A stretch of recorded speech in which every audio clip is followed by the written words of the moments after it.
காற்றே என் வாசல் வந்தாய், மெதுவாக கதவு திறந்தாய். காற்றே உன் பேரை கேட்டேன், காதல் என்ற.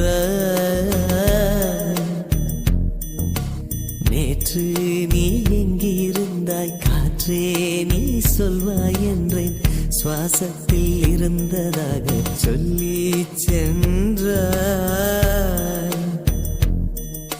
துள்ளி வரும் காற்றே, துள்ளி வரும் காற்றே, தாய்மொழி பேசு. நிலவுள்ள வரையில், நிலமுள்ள வரையில் நெஞ்சினில் வீசு. துள்ளி வரும் காற்றே, துள்ளி வரும் காற்றே, தாய்மொழி பேசு.